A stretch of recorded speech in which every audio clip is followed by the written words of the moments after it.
No outono mais chuvoso dos últimos 16 anos, mais de 230 mil paranaenses em 182 cidades foram atingidos por temporais ou alagamentos.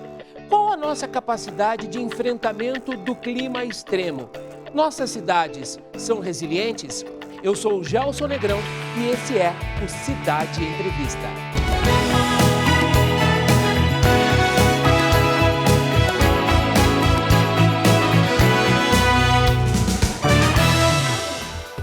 A nossa convidada de hoje já está conosco, é a professora e pesquisadora da Universidade Tecnológica Federal do Paraná, Daiane Quiroli. Professora, bom dia.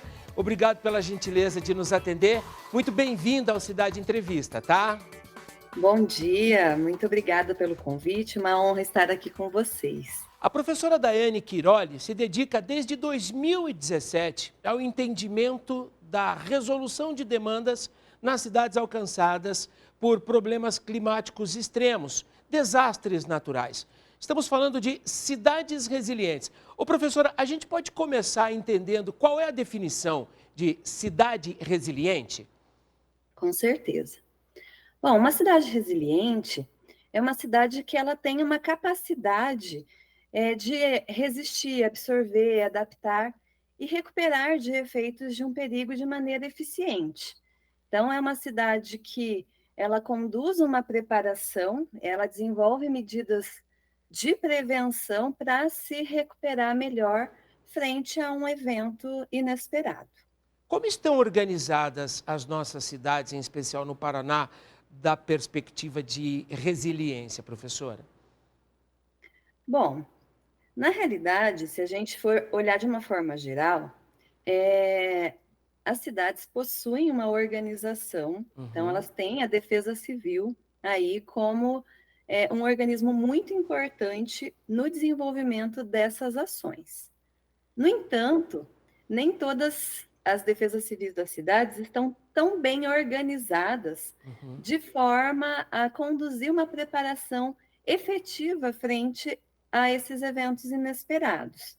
Então, nós podemos dizer assim, que esse organismo, a Defesa Civil, ela é extremamente importante, útil, necessário, né? Mas nem todas as cidades possuem uma governança, né, onde tem um trabalho que realmente traz essa efetividade frente às ações que ocorrem numa dada cidade. Como, por exemplo, aconteceu uma enchente, um alagamento, né? Então, às vezes, elas não estão tão bem organizadas para uma ação imediata. Professora, a gente está falando mais de como se preparar para evitar os desastres naturais ou de como enfrentá-los, ou as duas coisas juntas?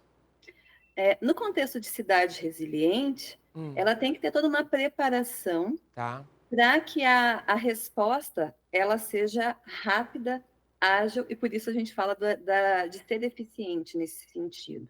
Né? Então, muitas vezes, as cidades elas agem muito na resposta. Aconteceu um evento inesperado, então a gente tem que resolver essa problemática. No entanto, se a cidade ela não conduz um planejamento prévio para saber como agir frente ao que vem acontecer, muitas vezes pode ficar perdido diante desse evento. Porque, assim, essa organização ela é fundamental, esse planejamento ele é fundamental para integrar todas as entidades que são importantes para auxiliar num evento.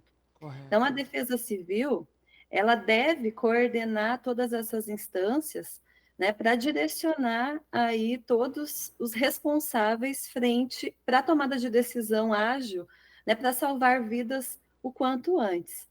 Porque dentro desse contexto humanitário, as 72 primeiras horas, elas são fundamentais para salvar vidas. E esse é um dos objetivos, né, de uma cidade, porque uma cidade ela é um sistema vivo, né? Uma cidade ela é feita para as pessoas. Então, a gente tem que, e isso está dentro da Constituição, né, que o poder público ele tem que ter agilidade para manter essa qualidade de vida das pessoas e para, né, ter todo o desenvolvimento de ações para, frente a um evento inesperado, saber o que fazer e direcionar essas ações para a maior efetividade possível. Professora, me permita fazer um corte aqui no raciocínio. A gente vai continuar falando sobre esse entendimento da perspectiva de prevenção, só para a gente não se distanciar da origem do seu trabalho. A senhora está debruçada sobre esse tema desde 2017. O que a senhora já apurou nesses anos todos de pesquisas? Qual é o seu diagnóstico em relação às nossas cidades? O quão resilientes elas são e o quão elas se mobilizam no sentido de serem resilientes? Na realidade,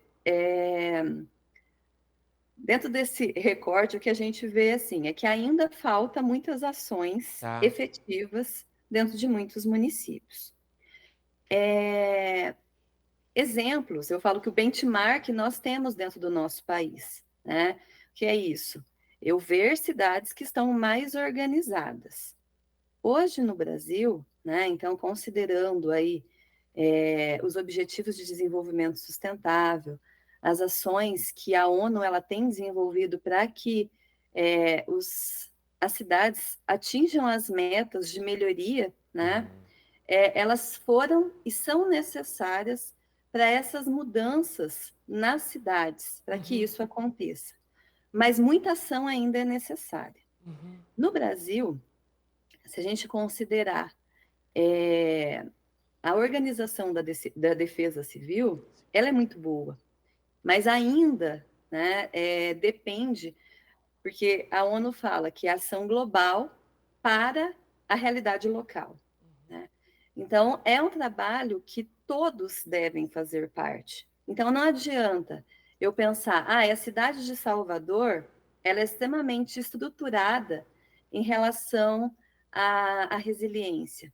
A cidade de Petrópolis, no Rio de Janeiro, ela tem uma organização efetiva, por quê? Porque ela já sofreu grandemente esses impactos e ela teve que se adaptar para que ela pudesse voltar à sua normalidade. Correto.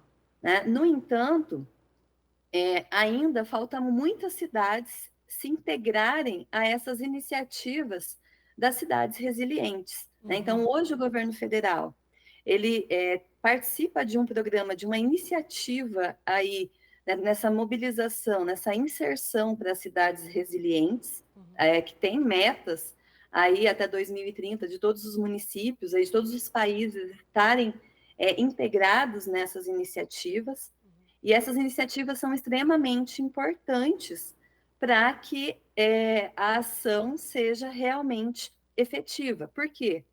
É necessário, né, com que as cidades elas materializem, elas desenvolvam ações juntamente com a comunidade para que todos estejam preparados. Então, eu preciso dos organismos, Defesa Civil, Corpo de Bombeiro, Guarda Municipal, Polícia Militar, entidades, voluntários, né, a Sim. população mesmo. Então, é necessário toda uma integração dessas ações.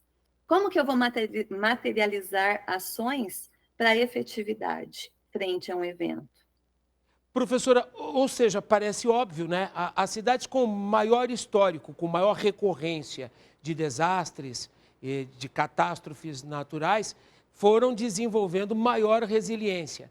E aquelas que não convivem necessariamente com essas ocorrências ou fenômenos, menor resiliência. O raciocínio aí não deveria ser o contrário também? Estar preparado para aquilo que nunca aconteceu?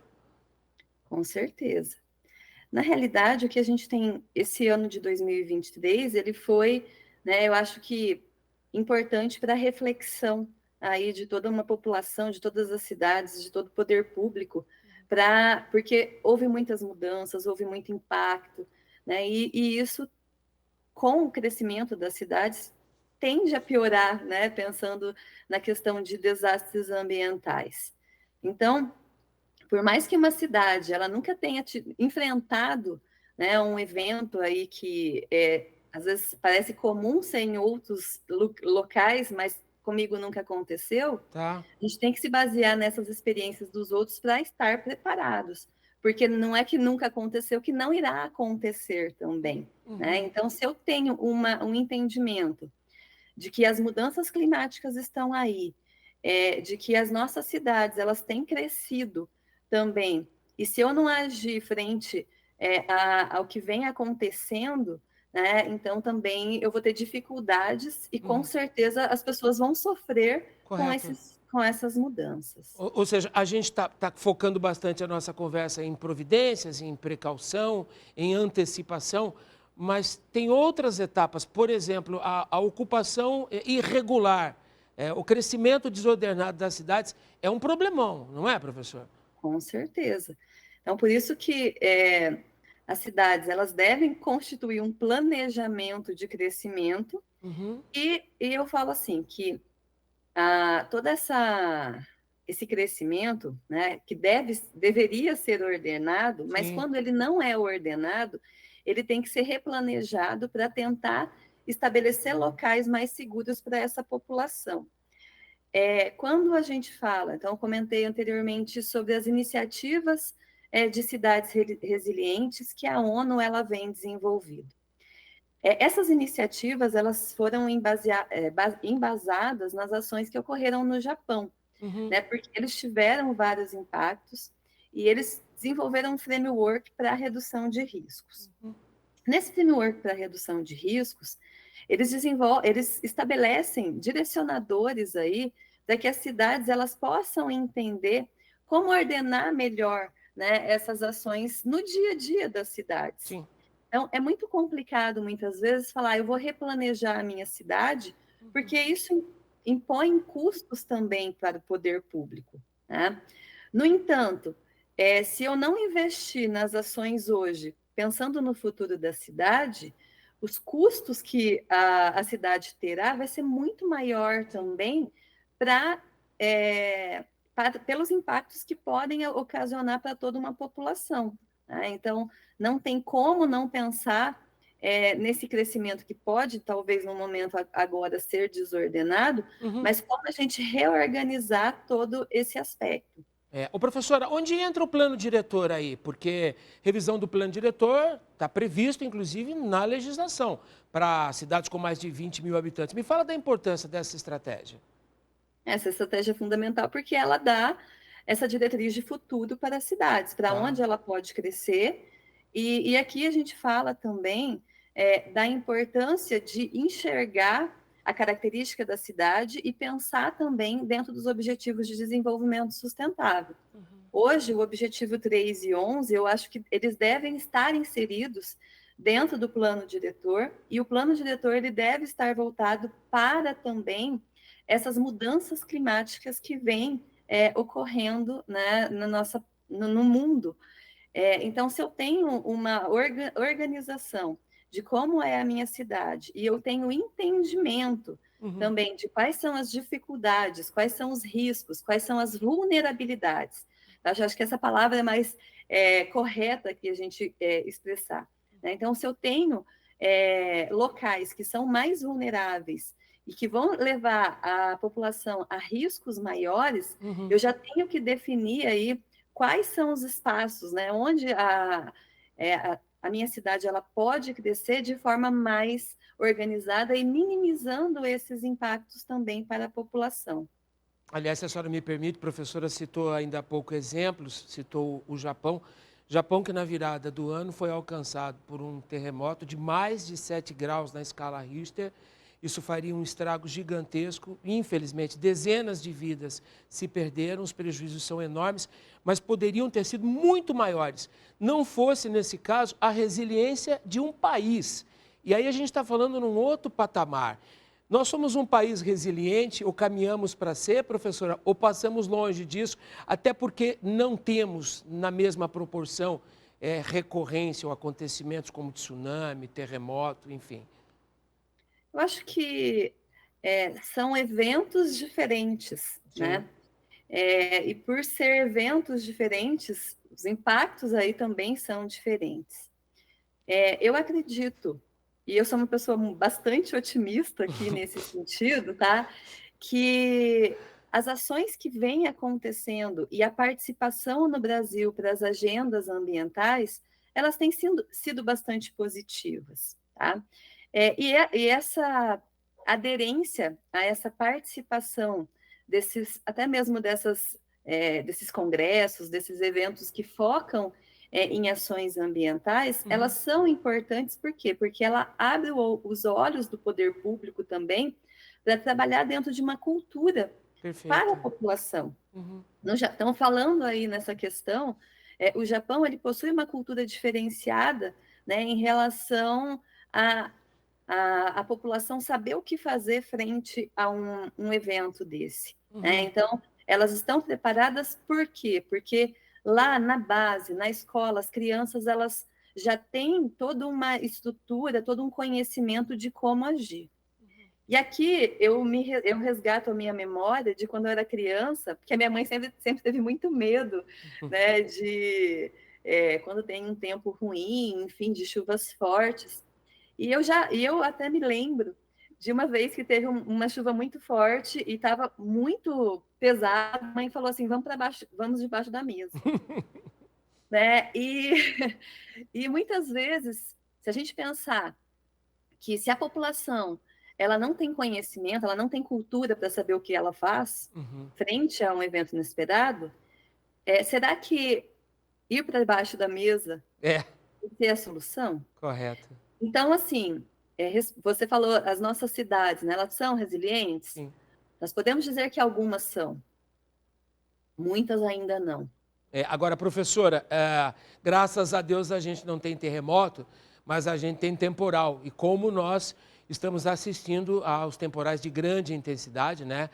Fenômenos climáticos agressivos, sobretudo por conta da ação do El Niño, e a previsão da meteorologia é de que a gente vai ter um verão com mais chuva, com temperaturas elevadas, isso vão derivar para temporais. O outono foi muito chuvoso, de muitos problemas, 230 mil paranaenses em 182 cidades alcançadas. A gente já aprendeu alguma lição desse episódio de outro dia, muito recente da gente, professora? Com os seus contatos, com as lideranças com quem a senhora conversa, o que a senhora já apurou?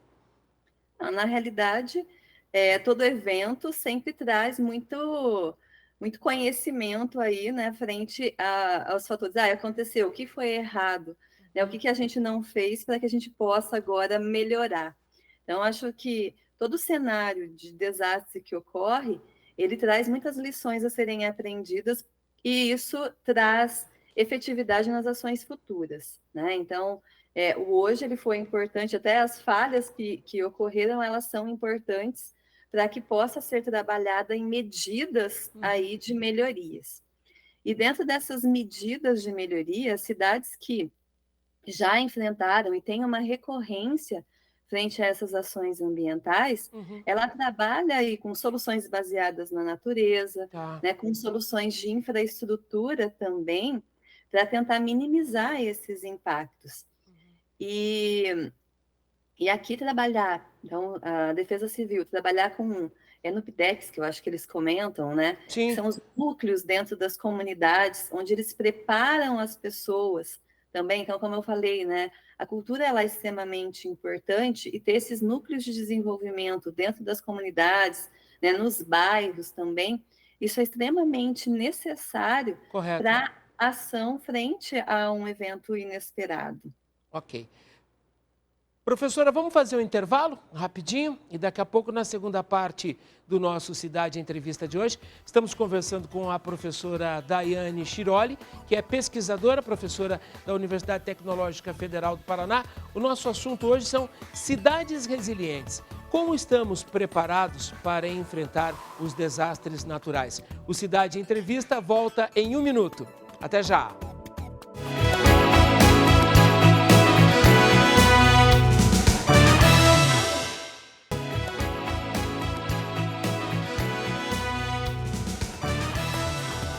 De volta com Cidade Entrevista, que hoje online recebe a professora Daiane Chiroli, que é professora e pesquisadora da Universidade Tecnológica Federal do Paraná. A gente está falando sobre o conceito de cidades resilientes, conceito e prática, né, professora? De como as nossas cidades se preparam ou estão preparadas para enfrentar desastres naturais. Professora, vamos retomar falando de hub de resiliência. Me explica, onde estão os hubs de resiliência no Brasil? Então, a ONU, ela tem uma certificação aí de cidades de locais que têm já uma característica com conhecimento e prática para as ações de resiliência. No Brasil, nós temos Salvador, Recife, Campinas, acho que é Barcarena e Porto Alegre, Uhum. que são hubs de resiliência. Então, no Paraná, né, fica aí, né, esse foco aí que eu acho que é importante nós termos também frente aos eventos que nós temos visto no nosso estado. O hub, ele é importante por quê? Porque é, ele é um direcionador, então é um local onde as pessoas, essas cidades, elas se prepararam e elas têm condições de dar apoio, dar suporte Uhum. para outros locais que não têm esse conhecimento e essa base para Tá. as ações frente aos eventos É inesperados, para multiplicar conhecimento, é isso, professor? para multiplicar conhecimento e dar apoio, né? Então, Perfeito. nesses Apoio eventos, logístico, né? apoio logístico, Perfeito. apoio de informação, de Uhum. direcionamento, de integração dessas ações que são importantes frente a um desastre, Uhum. tá?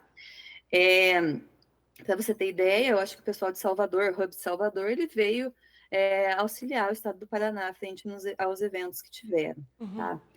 E isso é extremamente importante, por quê? Porque ele traz conhecimento e bagagem, né, Uhum. frente ao que aconteceu em eventos naquela localização e Tá. dá um suporte importante também para as cidades que vêm acontecendo esses eventos.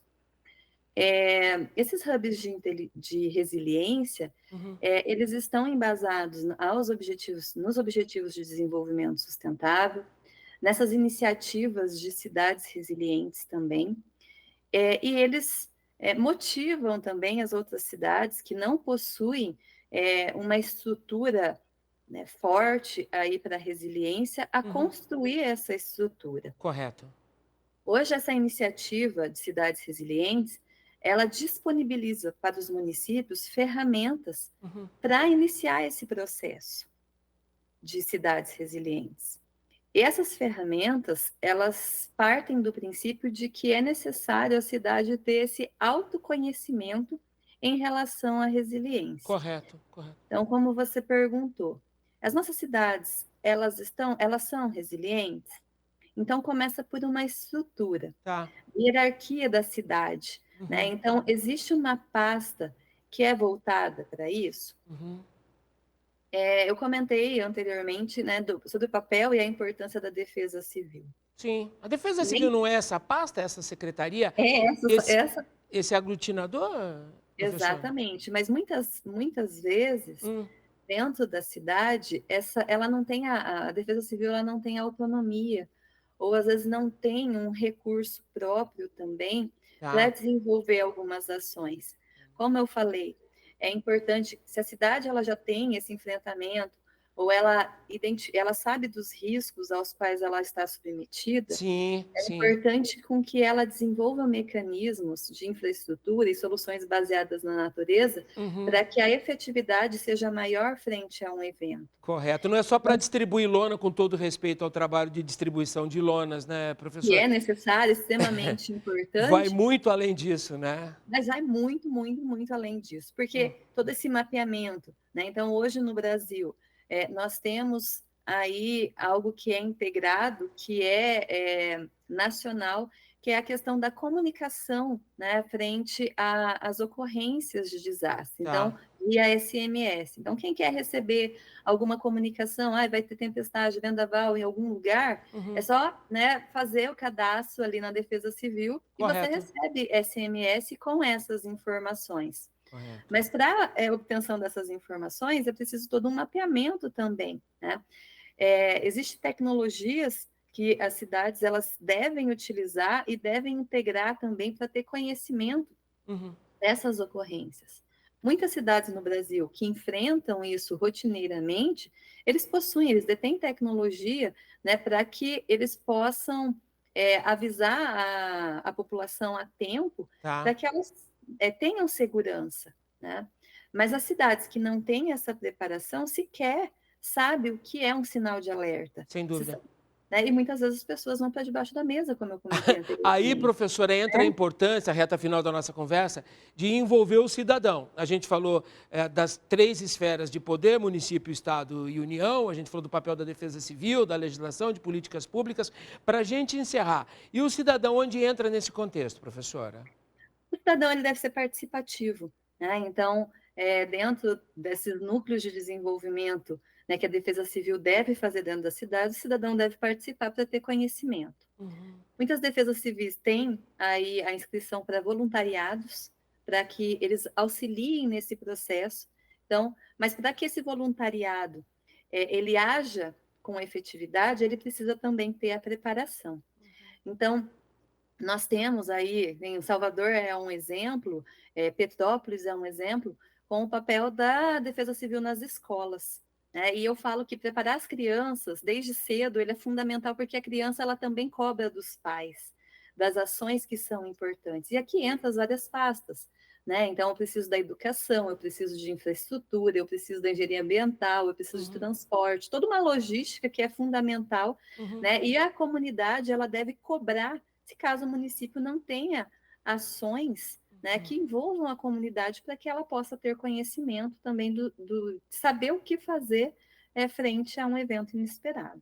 Então, isso é fundamental. Daiane Quiroli, professora e pesquisadora da Universidade Tecnológica Federal do Paraná, mas que tem aí parceiros desse seu trabalho desde 2017, colegas da Universidade Estadual de Maringá, colegas da Universidade Federal de Santa Catarina e da própria UTFPR, a professora que está baseada em Apucarana, aqui no norte do Paraná. Professora, muitíssimo obrigado pela gentileza de falar conosco. Um bom ano para a senhora e que, independente dos fenômenos climáticos, sejamos todos resilientes em 2024. Obrigado, tá? Sou eu quem agradeço o convite, é uma honra estar participando aqui. E aqui também fica, né, essa motivação para que as cidades e as populações aí busquem ações de resiliência no nosso dia a dia. Então, desejo a todos um feliz ano, que seja muito resiliente para o FICO também. Obrigado, professora. Bom final de semana para a senhora, tá? Até O mais. Cidade Entrevista fica por aqui. Se você perdeu o programa de hoje, ele estará disponível daqui a pouco em nossas plataformas digitais. Você já pode acessar Rede Massa Maringá e Rede Massa Londrina. Bom final de semana a todos. Com resiliência, até sábado. Tchau.